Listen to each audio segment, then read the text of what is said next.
are flashing. We'll see if we get through this. Right before we went live, everything in this place just went, came back on, but yet we're still here. And Katy Perry, let's see if we can get her. Katy Perry is chilling immaculate on the couch. Where you at, Katy? She's got her head up here almost near me. She's going to hang out for the show. Kristen Melinda, good to see you. Jane Aldrich, what's happening? Sandy Wandy, Archie's mom is here. 5x5, thank you. Barbara Aldrich, good to see you. Hey, Tiffany B, blessings to you too. Ashley G, there you are. This one, we're going to do some laughs, folks. I am going to recreate Air Supply, good to see you. I'm going to recreate some of the 12-step meetings that most of us have. Don't trip, don't bail yet. Because truthfully, what most 12-step meetings are people that come on and tell you about they'll have a speaker. The speaker will get up and tell you about how he drank himself half to death, or the time he partied more than anything in the world. And they tell you these outrageous stories. And then at the end of them, they go, boy, am I glad that's over. And if you're new in it, you're sitting there scratching your arm. I mean, they're talking about dope. It's just all war stories, and it's horrible ones. But here's the thing. I spend a lot of time on this channel talking about my life. And a lot of it is pretty heavy. Helen Rosenthal, sorry, good to see you. Montgomery Angel, how are you? So this one's going to be funny. Kathy Burkhardt, good to see you. I'm going to tell a few stories from my past that are ones that are a little bit lighter. I think we could all use a couple of stories that are a little bit lighter. And I'm going to go back, way back for the first one, because I said to Johnny, give me a couple of funny stories. And he started, I swear to you, he prefaced it by, I don't think you can tell any of these. I'm telling all of these. But I'm going to go way back to when I was probably at my youngest and dumbest. No joke. I was a freshman in college. And at this point, I don't know how freshman in college was for most of you, but it was something really different for me. Lilac Lime, good to see you. Hey, Connor, good to have you here. I went to my brother's house, and I had been doing a tremendous amount of power drinking. I never really had a drinking problem, but my freshman year in college, if I was going to have one, it probably would have developed then because I was abusively drinking. I had a couple of other friends that we just didn't do a whole lot of anything. We were just trying to change our consciousness 24 hours a day. And the cheapest way to do that was booze. So it kind of like beer sort of just continued through the whole thing. And I got to my brother's house and said something about the amount of beer I drank in the previous 2 days. And I'm sure that it was hyperbole beyond belief. And my brother said, how did you drink that much beer? I said, I was playing caps. If you're not familiar with this game, you sit with your legs spread on the ground, or you can do it, set it up on a table. But we were doing it sitting on the ground, so there was kind of a backboard. And we bought, was it 3 or 4 cases? I think it was 3. Utica Club. We went in and my brother was like, dumped cash on the table and said, what's the cheapest beer I can get in here and the most of it? And the guy looked at us like it was answered prayer. And he said, I got a beer back there called Utica Club, and you can have all of it for that. And I don't remember whether it was 3 or 4 cases. It was a lot of beer. And you start out with 2 caps. You throw it in, and each time you make one, the guy's got to sort of guzzle. By the end of the night, there was so little of this beer left. And sadly, I lost in one of the most unbelievable ways. I ended up passing out outside in the snow. The room starts to spin, and I was outside, it was snowing, and I thought, oh, it's cool out here. I laid down on the pavement and fell asleep, and my brother came and got me and brought me back inside. And in the middle of the night, I had one of those dreams. You ever have a dream where you got to get up? And so I got up to use the restroom. I went and did my business, went back to bed. When I woke up in the morning, I found out that as opposed to using the toilet, I opted for the silverware drawer. Not exactly sure how this happened or why I thought you had to open the toilet before using it, but I let my bladder loose in my brother and his new wife's silverware drawer. Wasn't one of my banner days. Yeah, that's the worst. It really is absolutely awful. And my brother said that was probably, one of the worst places. My friend Lurch, the guy that ended up in a chair, we were on a vacation / work trip. We were assembling furniture for a hotel, and they had all of us sleeping in there were 3 rooms, but it was like 8 to 10 guys in each room. And after an abusive night of drinking Jack Daniels, my friend got up to use the restroom and leaned his hand on the wall like he was going. It was the whole deal, but he let it go on a guy on the ground.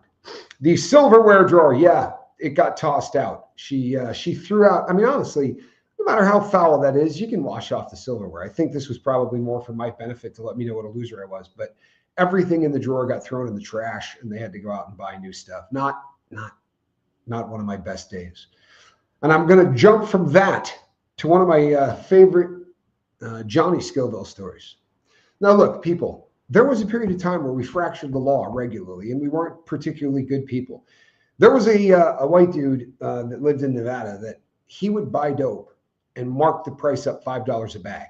So you didn't have to make a phone call and wait for somebody to deliver it. You could drive directly to his apartment and you could buy it, but you paid $5. You're paying a premium to not have to wait. And most people will do that, right? That most people will do that because waiting in a parking lot, I mean, there's been statistics about how if you're addicted to a drug like heroin, you spend about half of your life waiting for it to be delivered. You know, as soon as you use, you're probably ordering the next batch. Dad peed out a window on his wedding anniversary, no alcohol involved. Sleepwalking. Mom almost had the wedding annulled.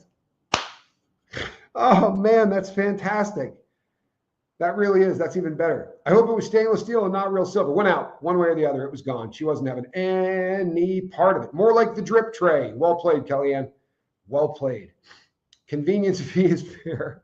It wasn't good. So we wanted to go over to this guy's house and steal everything that he had. He was kind of a jerk, and he got a holier than thou attitude. But I had already robbed this guy once, so there wasn't much chance. When I robbed him, I pretended to be a police officer.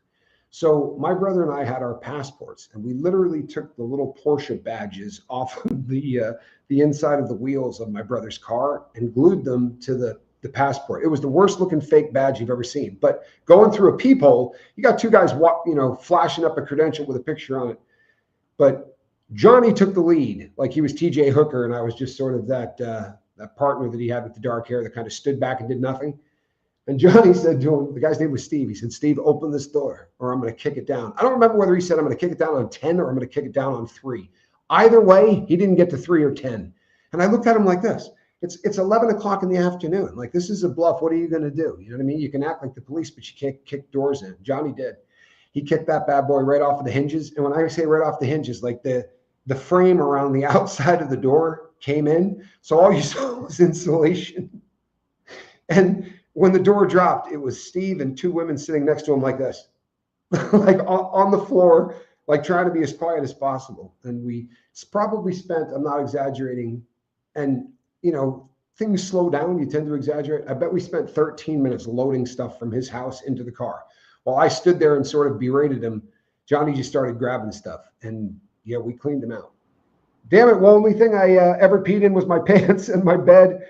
I passed out on H with a chick in my bed, and oh no, that's absolutely horrific. I've never done anything that bad. That's honestly, that's as bad as it possibly gets. It really is. But this is a true story. I once let go in my pants. It was a night of abusive drinking, and I had done some benzos on top of it. I was probably 20. And when I didn't get to the bathroom in time, I walked in and there was like 400 people there. And I went to go outside. And when I went outside, there was a cop. So I walked and I was looking for a place to go and I just couldn't let it go. So I got in my car and took my pants off, and I got pulled over on the way home wearing no pants and just a shirt. And I did not have to get out of the car. I talked my way through the entire thing. If I had to step out of the car, I would imagine I would have been in a decent amount of trouble. It's so look, truthfully, I look back at some of these things and I laugh my ass off, but the common denominator in every one of them was stupidity. I was going to a keg party, and it was in a place in Vermont where you had to move a log in order to keep the kids from partying. They would put these huge logs in the road so that you couldn't drive through. And they were never particularly hard to move, but it always took, 8 or 10 guys, and they would move the thing and then the cars would pull up and then we'd bring a keg. And in the back of a Suburban was my friend sitting in a lawn chair with a keg next to him in the very back of a Suburban. And as this thing started to drive away, I ran along the top because I saw somebody in the chat say TJ Hooker. I ran on the berm, which was maybe 8 feet above the car. And I tried to dive onto the hood of this thing like TJ Hooker would. Except TJ Hooker would have landed on the hood of the car and grabbed onto both sides. And then they would have swerved like this and everything would have been groovy and we'd have gone right up to the pit where everybody partied. It didn't work out that way when Tommy Skillville did it. I dove for the roof and went through the back window of the Suburban, which is like 6 feet long. But the funniest part of the story is I went smashing through there, and it's that safety glass. So when the stuff shatters, it goes into a million little cubes. I know you guys have seen this stuff break. It's like little squares of glass, but there's a gazillion of them. And my friend Jason was the guy that was sitting in the lawn chair, and it filled half of the beer he was drinking in this white solo cup, like clear solo cup, solo size, you could see through it. And it looked like it had ice in it from all the broken glass. And he looked at me, didn't say a word, put his fingers like this over the top so that he could drink without getting glass in his mouth, and just tipped the thing back. Absolutely unflappable. I used to own a Suburban. I love them. You know, here's the thing. When I lived in Salt Lake City, you saw them every 5 feet. They actually called them Mormon assault vehicles. I'm not sure if you know, but they have a lot of kids. And very often they have to have Suburbans. The best thing about it was I was married to that chick, so I guess it's okay. She's still a hottie after 15 years and 2 kids, so I haven't pissed on her again. Tommy Bird, look at that. Guy becomes a gentleman in the 15 years he's been there. I'm impressed. Well, I'm not, but I could be if you weren't peeing on your wife. No, but seriously. That's, yeah, it could be worse. You know what? I feel a lot better about that silverware jar. You hear that? Huh? Have you ever told the story about the guy lighting the gas grill? Yeah. This is one of the great stories of all time. We were at a barbecue in the most rural part of Vermont. Tommy Bird, she's tough and waterproof, says Kellyanne. That is a bonus. And we know she's understanding. So let's put it that way. Understanding would probably be a good way to put it. We went to a barbecue, and it was a trailer, a single wide trailer, and they were getting the barbecue thing fired up, and there was a big brisket on it, and they couldn't get the thing to light.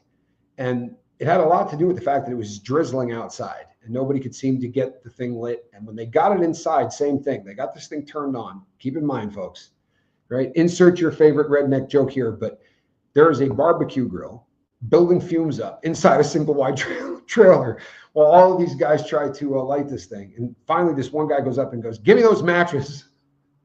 He's like, "I got this. I've lit 1,000 of these." And it was the last he said before he struck the match. And right before he did, Johnny grabbed me by the arm and kind of pulled me out the front door. The second he did, flames shot out the door by us. The windows blew out in this thing. And looking in from the outside, right, this guy's holding the match. It looked like Wile E. Coyote in the cartoons. Like his hair was singed, his eyebrows were singed, and he had the mustache off of his face. And where his eyes were shut like this when it went off were white. I mean, it was straight out of the cartoons. And he's still holding the match. And he looked at everybody and he goes, "I'll never light another." And inside, Ashley G. Again, some of the wise things that you do.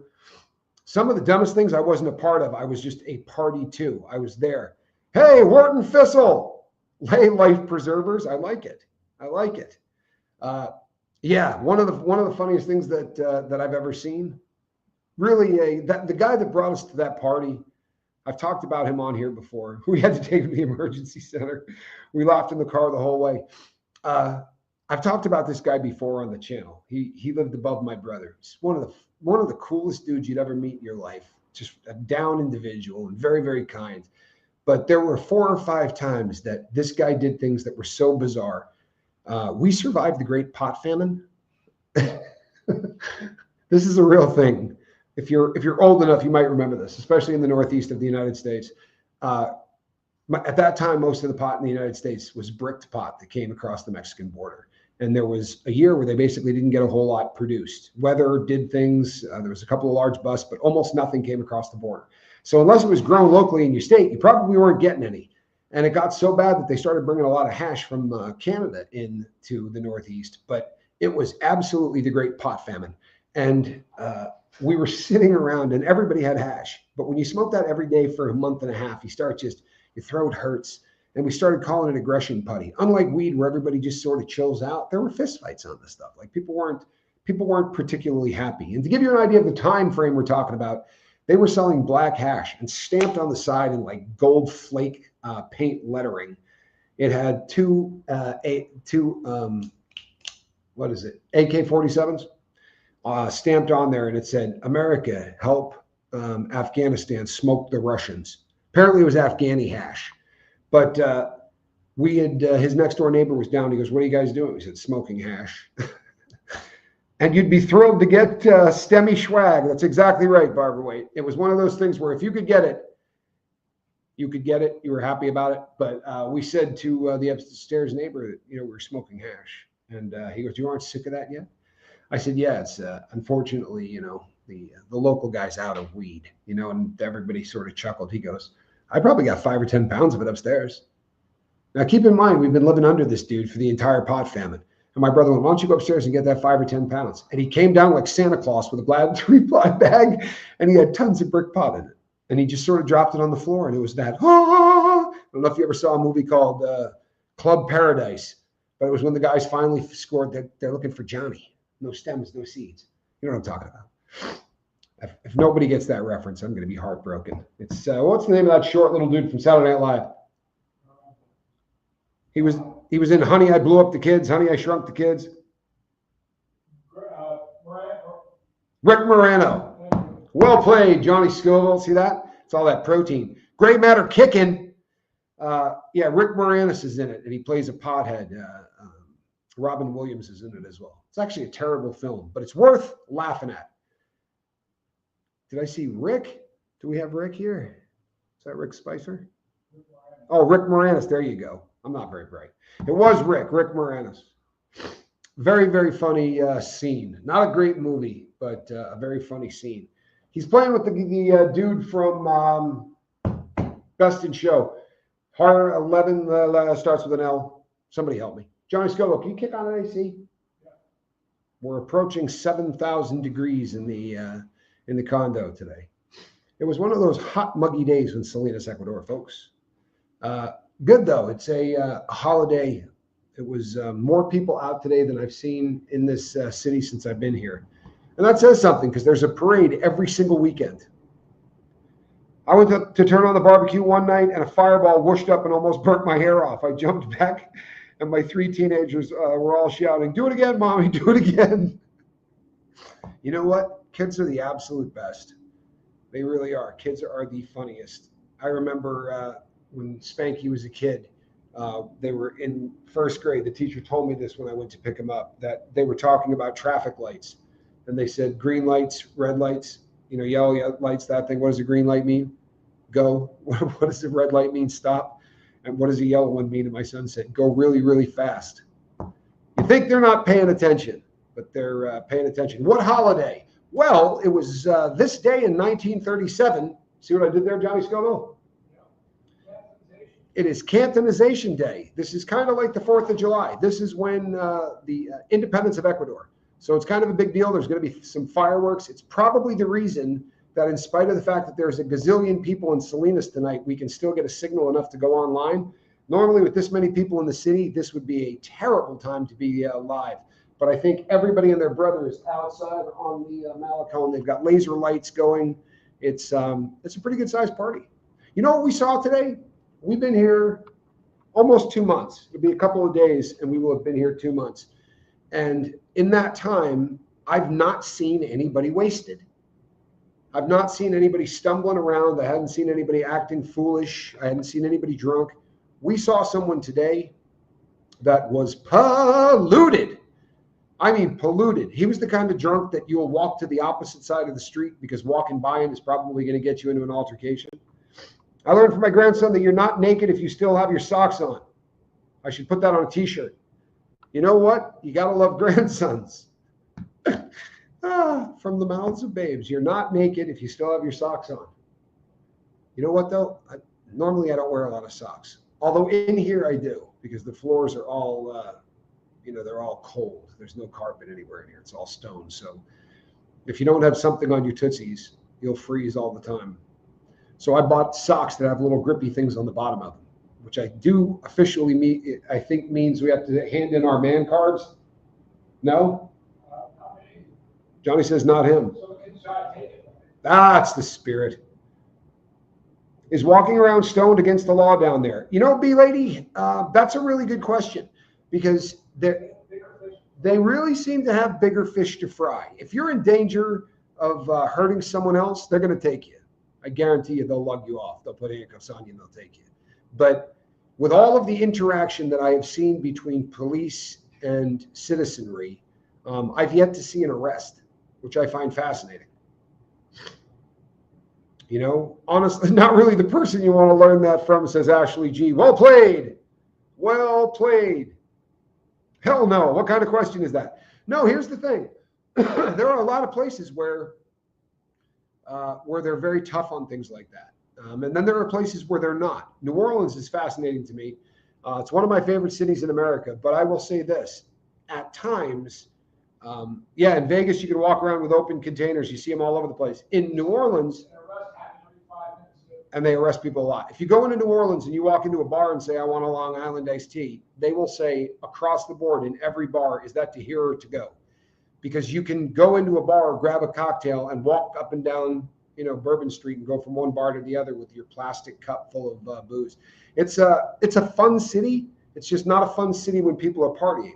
When it's just the locals, it's one of the coolest places. PLA08GP says, New Orleans is still on my bucket list. You know what? If you have an opportunity to go see New Orleans, I would do it. If you like crowds, Mardi Gras is your place. I am not really into crowds. Last night, jokingly, right after I went live, the party on the Malecone last night was epic. I mean, it was epic. The ocean makes what, 80 decibels?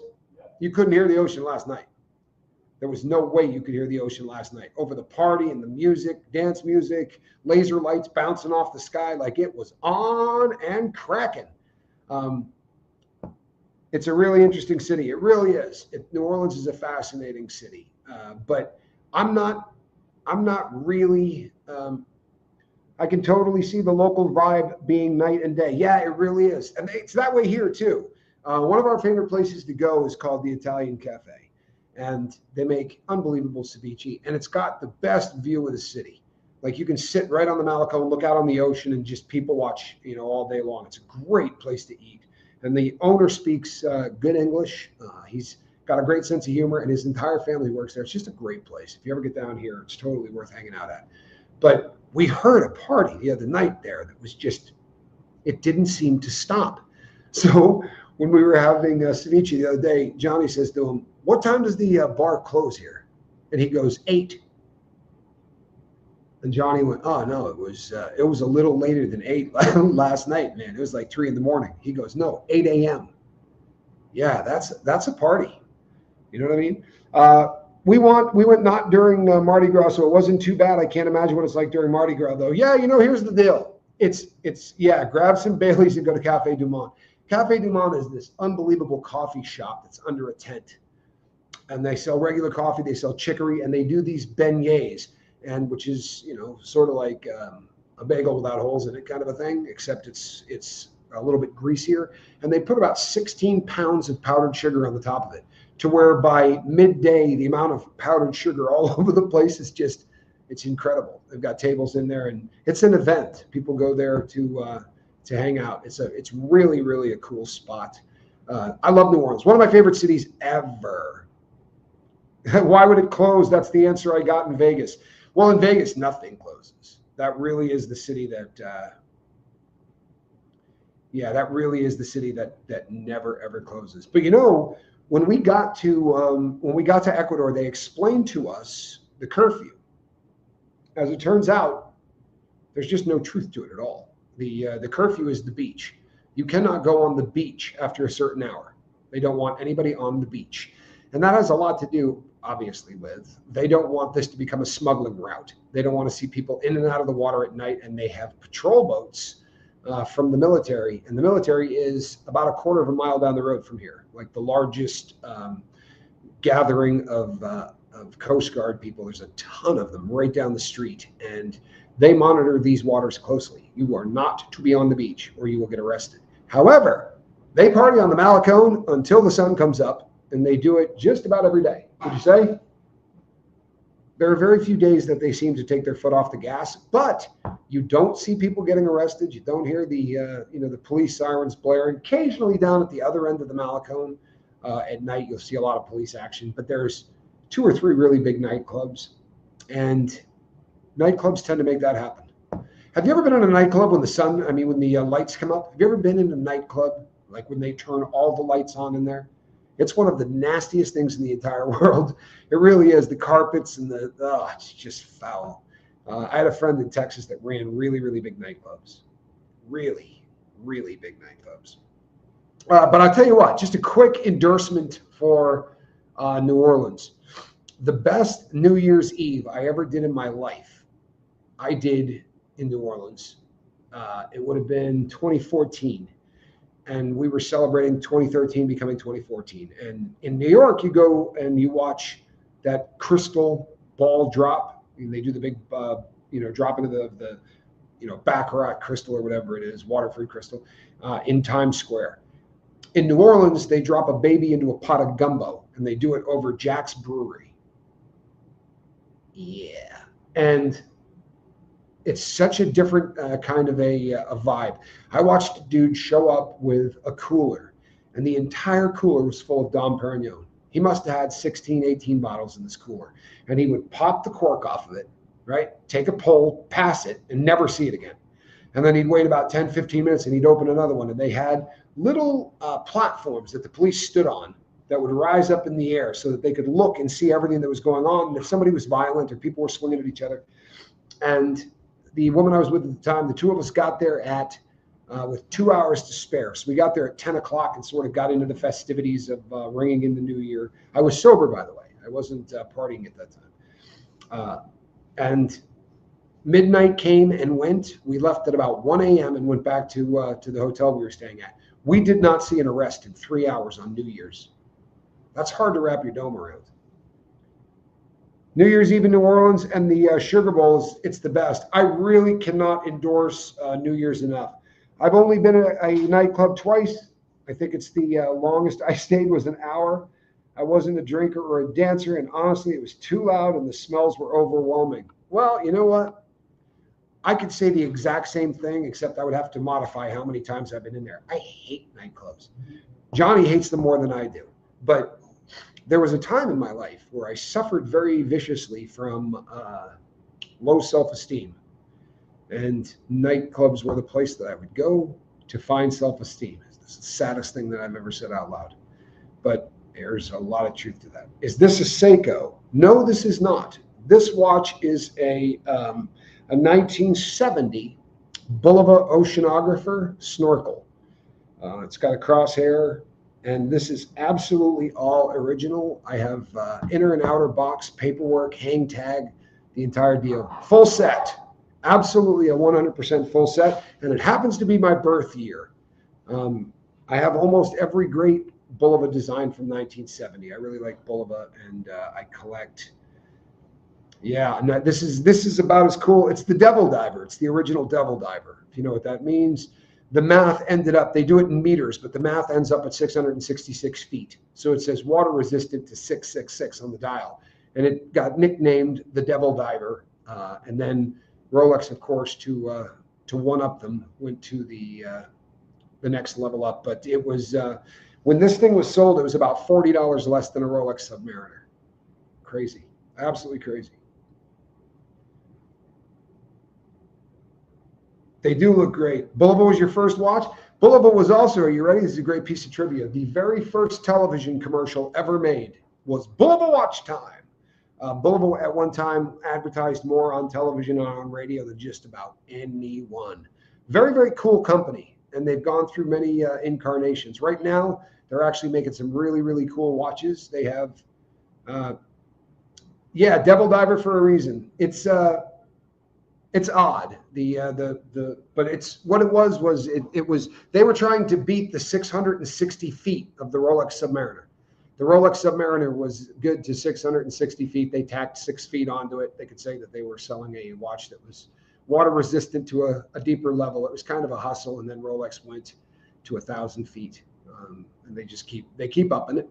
Everybody keeps getting better and better at making things water resistant. They used to call them waterproof. You can't do that anymore. Apparently nothing is waterproof. But it's a birth watch. And it's I really get into the whole birth watch thing, which is acquiring watches from the year that you were born. I probably have about 16, and probably 7 of them are Bulovas. Morning, everyone, says Susan Scozy. Morning. My goodness. My first watch was the dependable Timex. Let me tell you something about Timex. There was a time in the United States of America where they were selling over 15 Timexes a minute. That's no lie. You can research that. That's absolutely terrifying. It was the first watch that you didn't have to go to a jewelry store to buy. You could buy a Timex everywhere where they sold a newspaper, even little newspaper stands around the U.S. Every drugstore, every convenience store, you could buy them anywhere. 89 probably wasn't the best year, but I'll look. You know something? Might cost a little bit more, but 89 was a good year. The only problem is you'd have to get some stuff that's probably a little bit more expensive. But 89 was a banner year for the Rolex Submariner. Really cool year for that watch. They had just gone to the sapphire crystal. They still had the cool lugs. I mean, the way that the band meets the lugs.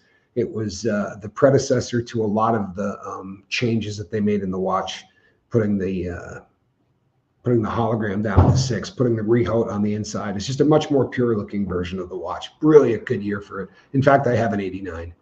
It's a hell of a year. It's one of my favorite watches, actually. Went to a nightclub in University one night with friends. Was the church my aunt and uncle were married in converted to a dance club. Weirded me out. You know what?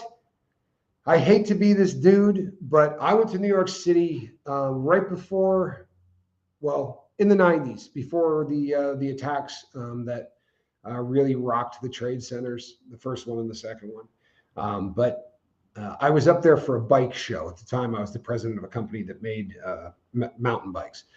And I had gone into town to hang out and party with a lot of the distributors from some of the big bike companies. And they said, you got to see this club. You're going to love it.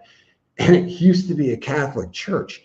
And when you got there, there were these scantily clad women dressed like nuns, just from like here up, right? They had the habit on, and basically naked, as close to naked as you could get legally, other than the habit. And outside, the guy checking IDs at the door had the little, the collar on that a priest would wear. And when we got to the door, I was like, bro, I can't go in here, man. Like, for real, this just feels really, really off to me. And he looked at me like I was crazy. My first watch was a Minnie Mouse watch, red and white. Can't go wrong. I went to the second incarnation of Studio 54 when they reopened it and they started to make it so that you could go in different cities and stuff. I went to the second version of it in New York, and it was lame. It was absolutely awful.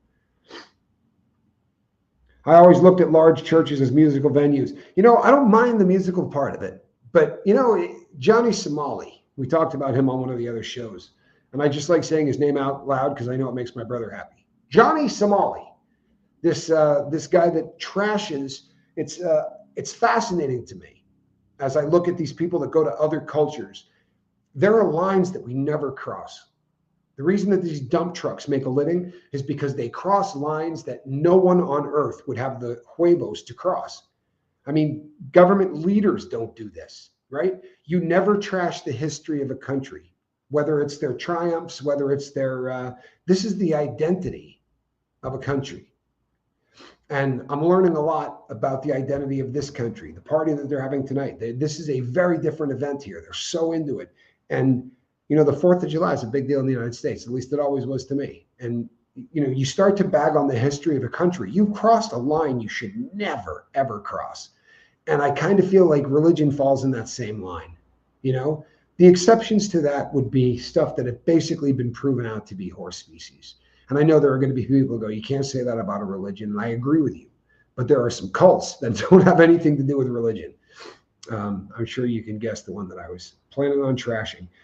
They just drive up stock value and it's gone way past the line. You know what? The shock value has gone far beyond where it ought to go. It really has. The sad part of Johnny Somali is the fact that his audience is culpable. It's a very odd thing. I come here and I talk to the audience. Johnny talks to the audience. We go back and forth.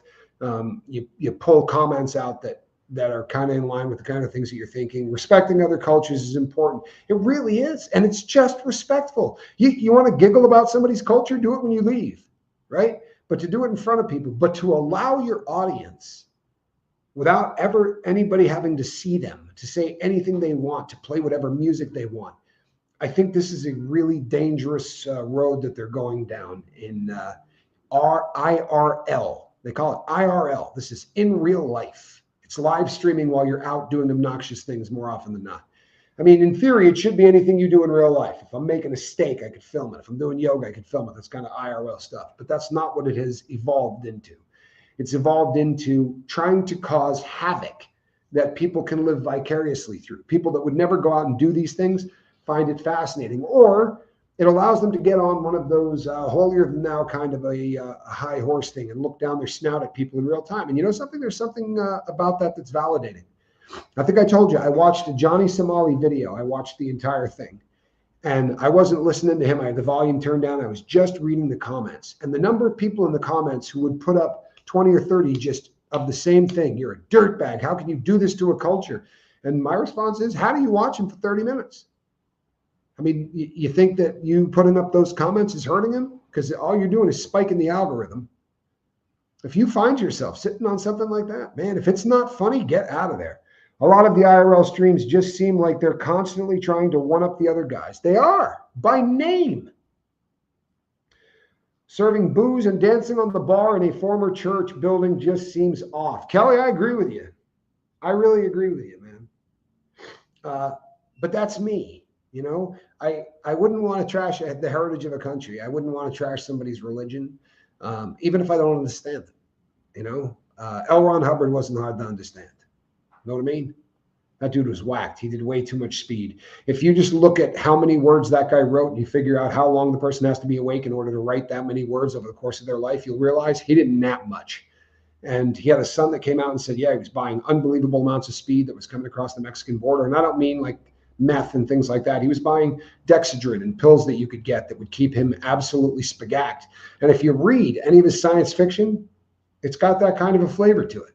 You know what I mean? It's just pulpy. It's not, there's not much to it. I read a lot of his crap in prison because it ends up on a lot of book carts. Guys are trying to kill 7 or 8 months reading. That dude put out a lot. If you read Battlefield Earth, there are so many volumes to it that it kills a lot of time. That is not a religion. I don't care what the IRS says. Ashley G, spike that football. Yeah, you know what? Look, whether you believe in a person, he was a hack writer. Damn straight, Barbara White. Damn straight. Speed may not be the best inspiration for a religion. No, speed just helped him write it up. Nitrous oxide was the inspiration for his religion. A bad experience in a doctor's office, a dentist, where the guy gave him too much NO2, laughing gas, cut with oxygen. And he had an out-of-body experience. I made it through almost his whole Mission Earth series. Yeah, drugs. They were right at the end of his life, too, when he was really whacked. And he was really whacked. By the end of his life, he really was. Looking forward to seeing the video of you and your brother riding on an Ecuadorian moped. Oh, it's coming. It's coming. And I'll tell you something. I may have been able to avoid the Ecuadorian moped because, I mean, you know, there are jokes. You've all heard them. That you do have to sort of surrender the man card depending on what kind of moped you're riding.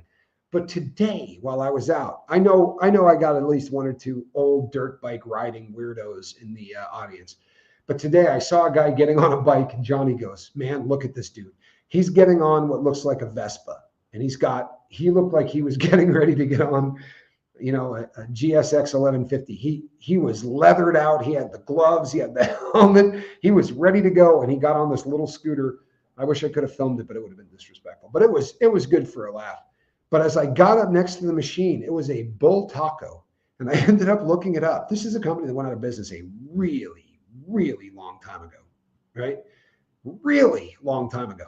And apparently they're still in business in South America. And still making bikes, only now the bikes, this was a 150, so it's not, you know, a moped in the true sense of the word. 150 cc's will go a hell of a lot faster than your average moped, but it nevertheless, Bull Taco, I couldn't believe it. State of mind affects your writing. You can tell which Stephen King books were written when he was really raging with alcohol. I agree with you. Where do people ride mopeds over there? The roads. Here's the deal over here, B-Lady. Even from here to Guayaquil, which is hours, and it's as close to like almost like a freeway kind of a condition that you're going to find around here, you're looking at a speed limit of about 40 miles an hour, right? And guys will push that, but not by much. You don't want to get pulled over, so most people don't drive any faster than 40 miles an hour. So mopeds are fantastic on the road here because most of the mopeds easily go 40 miles an hour. You see more motorcycles than you see cars. And recently, there's been a big shift here. And it's funny because somebody had said in the chat one day that they choked from the fumes in Ecuador. And I heard some other people say stuff like that. These days, the number of vehicles that go by that are electric is astounding, especially on the two-wheeled variety. There are so many two-wheeled electric bikes. I would say I see more of those than I see cars, except taxis, because you see a bunch of taxis. But it's, yeah, forget chips. It's Johnny and Tommy on mopeds. You know what? Wah, wah, wah, wah, wah, wah, wah, wah. That's a video waiting to happen. That is a video waiting to happen. I get to be Paunch. I called it. I called it. Thanks. I love those electric bikes. Yeah, these things are incredible. There's one that I've seen 3 or 4 times around, not the same bike, but the same model. And it says 1200 on the side, which is really kind of odd. That would be a big bike if it was in CCs. But this is an electric motored bike. But I was going 40 in a taxi cab and one flew by us. I mean, flew by us. Had to be going 55 and not making a sound while it went. There's an awful lot of electric vehicles down here. They're really becoming very popular. The final book in the Dark Tower series is the only one I've ever thrown across the room at the end. You know what? I read that incarcerated, but I read it a long, long time ago. And I remember I was still in the life big time. And the heroin tie into that. Yeah, I read that entire series. I wasn't happy at the end of it either. Usually says, I can't wait to see that. I'm not joking. I kind of want a bull taco just so I can tell my old friends that I just bought a 2025 bull taco because no one's going to believe that. When I was growing up, that was like, there's just a handful of motorcycles that everybody wanted. And Hodaka was another one. These were Japanese bikes, most of them, and they were made in really small batches, and they were just kind of bulletproof motocross bikes that you couldn't destroy. And Bull Taco was amazing. It was just a great, great bike. And my understanding was they had been out of business forever. But then the Opel, the Opel car company, or MG, Opel and MG are making brand new models and selling them in South America. We saw a brand new Opel. We saw a brand new MG. A lot of car companies. Johnny said that that Salinas, Ecuador is like Vegas. You know how really old rock stars don't really go away. They just go to Vegas and do residencies or whatever. Well, car companies don't technically go out of business. They just move to South America and sell their cars here. You should see how beautiful the MG SUV is. It's breathtaking. It really is. The Stand is my favorite. One of my favorite books by Stephen King is The Stand. And it took up months, honestly. At that point in my life, my reading was a lot slower. By the end of my prison rip, I was really very good at it. But it took a couple of months to read The Stand. Usually I only see old cars in Ecuador. Oh, I'll tell you what. In Salinas, I would say it's probably 80-20. Brand new cars to old ones. A lot of really unusual car companies. The DFX, the Jet Tour, Johnny's favorite, the Haval. Then there's the Jetson. There's a lot of really odd companies. A lot of them just JAC. A lot of them are 3-letter cars. They look like Chinese companies that ripped off Toyota in a lot of cases, or they ripped off Honda. The motorcycles down here basically are all Honda 250 or 150 Enduros made by a company that knocks them off in a factory across the street from the Honda factory that they had built in China. No joke. They will not be able to hear the two of you coming. They're so quiet. It's true. I didn't do well with Stephen King books. Enjoy the other genres, especially historical fiction. Historical fiction was my go-to, especially the last time I was in prison. Bernard Cornwell. You want to read some great historical fiction, look up Bernard Cornwell. How's the driving down there? Well, here's the deal with the driving. It's very unusual. It's nothing like it is in the United States. People use their horns a lot down here. And it's really, I don't know. Where I come from, when people beep the horn at you, there's a good chance you're going to end up on the side of the road trying to figure out who's tougher. Down here, it's just, it's like, hey, I'm here. You should know I'm here, that kind of thing. This Bliss. How long did the earthquake last? About 10 seconds. Yeah, Johnny said about 10 seconds. And when he texted me, he was like, man, did you feel that? And where I was, it was a little different. I was probably a mile away in a hardware store. I was looking for some stuff for the house. So it was a very, very different kind of shake than it would be for him up in the top of a 14-story building. Yeah, I'm glad I wasn't there. Yeah, we had we just felt the shocks. The earthquake was in Guayaquil, so it's a couple hours away, but it's up on the coast. And when they shake on the coast, they go all the way down. But these buildings are. This is not a ridiculously old building. These buildings were knockoffs of buildings in the United States, like the plans and everything else. So these buildings are designed to move. Yeah, which is a good thing, right? That is a good thing. I have read Bernard Cornwell, really good. Yeah, absolutely my favorite historical fiction guy. He's got 4 or 5 different series. Sharp's Rifles is a pretty damn good series, but the one about Utrecht Brandenburg, the Saxon series, it's called, one of my favorites ever. They had a really bad one a few years ago. Yes, they did. Manta got hit really, really hard. Guayaquil got hit hard. There was a really bad one a few years ago. This is this part of the world is heavily volcanic. There's a lot of seismic action that happens in Ecuador, a lot, and a lot of volcanic action. You've probably seen the filming of the beach. There's a lot of volcanic sand, like black sand. It's the coolest thing in the world because it goes in and out for a lower high tide. It's like those things you used to buy in the stores, and you shake them up, and the water would make the different patterns because of the heavier or lighter sand. It's kind of what it's like.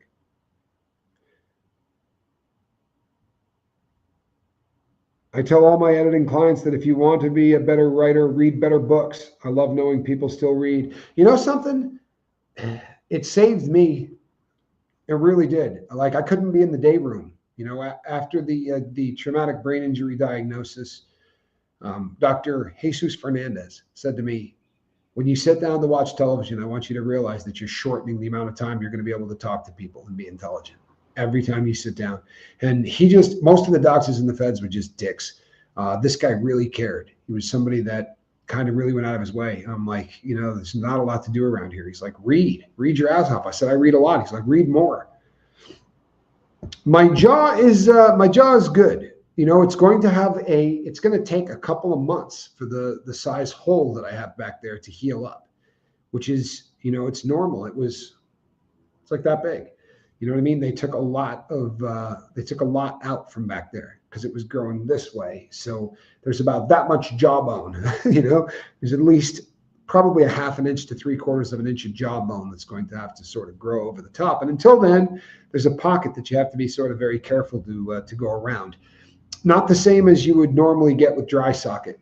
If you picture 2 teeth like that with a pocket in between, that really causes a lot of dry socket. This is sort of this way. So the opening is about this big, but it's not deep, and there's nothing really, you know, around it to sort of create the same kind of environment if there was a tooth to the right and the left of it, right, or in front and back of it, I guess, depending on how you're looking at it.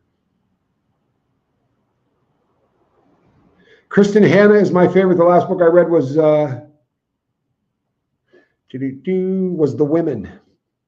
It's a story about the nurses in the Army during the Vietnam and how they could not get veterans benefits after the war and what they went through. Kind of bloody. You know what? That's unbelievable. So the nurses from Nam couldn't get benefits. Checks out, right? Checks out. It really does. They say Ecuadorian is the ring of fire. I'll tell you what, man. I absolutely love it here. I love the people. I love the culture. I really do. It's a very, very kind group of people, almost to a fault. It really is. It's amazing to see. I find myself all the time finding hope in the world because of things that I see here on the daily basis. Also, one by her, The Nightingale, about the French Revolution during World War II. See this? Look at this. People absolutely recommending books is a beautiful thing. Books were my refuge as a kid. Lots of death in the family. Books let me escape. You know what, Montgomery? There is no better way on planet Earth to escape than a book. And you know, if you don't read books, you hate people who say, yeah, the book was way better than the movie, right? It almost sounds like one of those cliches that people say because they want to sound intelligent. But the truth is, The book is always better than the movie because your imagination is better than Ron Howard's, right? For real. You read the book and you create the images in your head of what's going on. I can't tell you how many times I watch an adaptation of a book and I think they cast that wrong. When Tom Cruise was playing Jack Reacher, I don't know if you guys have ever read any of the books in the Jack Reacher series. In prison, they're very formulaic, right? It's not War and Peace. It's the same story kind of every time. He rides in on a bus, he hangs out in town, there's something bad that happens, there's a woman involved, he sleeps with a couple of them, he saves the day, and he takes back off out of town. But it's really Arabian Bard, thank you for being here. Have a great night's sleep.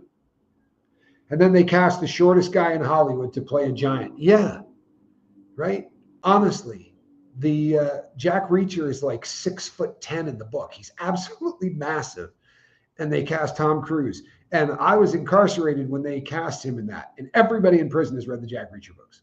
I mean, everybody. Even guys that don't read have read at least one of them when they were in the shoe. And guys just went crazy. You got to be kidding me. They got him playing Reacher. The final guy that they had, the big dude, if he had dark hair, he'd have been perfect. Like he kind of played the part the way you would get it in your head. But it's one of the only books that I ever read where when I saw the films made, I thought, you know what, they nailed that, was the books from the Lord of the Ring trilogy. They really nailed that. But they had the ability to do it over about 9 hours or whatever they had. You know, normally you make a film, you got to make it about 1 hour and 45 minutes long. You take a full-length novel, you're going to go, okay, we're going to use this scene, we're going to use that scene. So when you read the book and then you go see the movie, I'll tell you, we got Stephen King readers here. I'm sure you guys read Lawnmower Man, right? It's a short story. It's not a very long book, but it was written by Stephen King in one of the short story series that he does. And The Lawnmower Man, the movie, has nothing to do with Lawnmower Man, the book. For real. The Stopwatch Gang is the same kind of a thing. The guys that they made Point Break about. There's just no truth to any of that. No truth to any of that. They used a stopwatch. They wore the masks of dead presidents. Other than that, nothing. The Lord of the Rings films were a masterpiece. KM, I agree with you. Kellyanne says, I love the feel of a book in my hand, the smell of the paper, the artwork on the cover, the type and the power of the words. I agree. Oh, Harry Potter did really well. Ashley G, I'm sorry. And I got a point to make really quickly. You will hear people complain that this generation that is coming up right now don't read books. They're some of the least read kids of any generation that has ever come along. That's horse feces. If you take the entire series of Harry Potter, it's like reading 8 or 9 War and Peaces, right? For real. Those kids read a lot. They may have parked it after a while, but almost everyone in that generation read the entire Harry Potter series. And there was a lot of books in them. And it's so popular in prison, people fight over those because they kill great time. Point Break was just Swayze and Keanu Reeves. Yeah, and they killed it. Blade Runner had very little to do with the book, and that's the only time I like the movie better. You know what, Barbara Waite? I've read the book, I've seen the movie, and you're right. I'll tell you another example, though. A Clockwork Orange. Read the book and then see the movie, and I promise you, you'll like the movie more than you like the book. They nailed that movie. A Clockwork Orange is disturbing as hell, but so is the book, and they nailed it. They absolutely nailed it. The only part of A Clockwork Orange, the book, that I liked better than the movie is there's a glossary in the back that defines every word of that slang. And in the movie, if you're not kind of hip to it, you miss a lot of it. I love Chanel No. 5, but if you read her autobiography about their living in that hotel in Germany during World War II, you will love it. I have not read the biography of Chanel. Tommy, so true. As teachers, we could always tell how much students read by the way they wrote. Yeah, no question. No question. The crazy thing is, like, I read in high school. I've always read a lot. I took off for a period of time from like right after high school and college. I never read another book until I went to prison, but I got religious about reading books in prison. It didn't hurt that I did 36 months on lockdown, right? Where you don't have an opportunity to see a television. They wheeled one in one day to show us to show us a video about some of the rules changing. And when they wheeled it into the middle of the room, one guy wrote, "What the hell is that box with the pictures on it?" Because most guys in there hadn't seen TVs in years. It got a pretty good laugh. The bee lady, if no one has to read it, I can write. If I know that it's going to be looked at by somebody else, I become self-conscious. It's a disease, I promise you it is. For fiction readers, I recommend a book called 600 Hours of Edward, about an autistic man keeping, wait for it, a journal. I know this book, Barbara, wait. I know this book. It's an incredible read. It's worth reading. And you know what? I usually say fiction's not worth reading. There is fiction that is worth reading. There is. Especially if it's based in some truth. Shanaram is a great book, and there's fiction in that. He took editorial license with some of the story, but the story itself is true, and it's heavy. It's about a guy that escapes from a prison in Australia and goes to India and ends up moving into the slums, where he tries to help these people and gets really lit up for it. Like his heart catches fire for trying to help these people.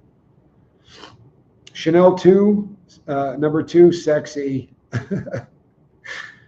Ashley G says, I can't write at all. You know what? I gave it up for the ability to talk. I think it was a trade-off, unfortunately. However, I don't think you guys would be having as much fun if I were to sit and handwrite it. Krista Melinda says, Shanaran by Gregory David Roberts. Well played. Thank you, Krista Melinda. It's, you want to hear a funny story? I'll finish up with a funny one. And here's the thing. I've said many times, the reason most guys end up in prison is because of a lack of education. It's sad, but it's true. Tommy, I am massively dyslexic and I graduated college with honors. I love that, man. I really do. I absolutely love that. I got through college. There were no honors involved, but I finally got through college.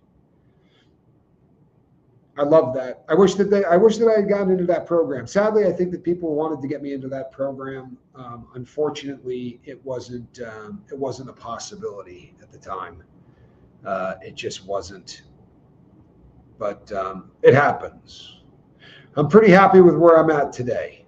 You know, the last book I wrote was for my mother, and thank God I didn't procrastinate. I put it in her hands 6 months before she passed. Oh man, that's awesome.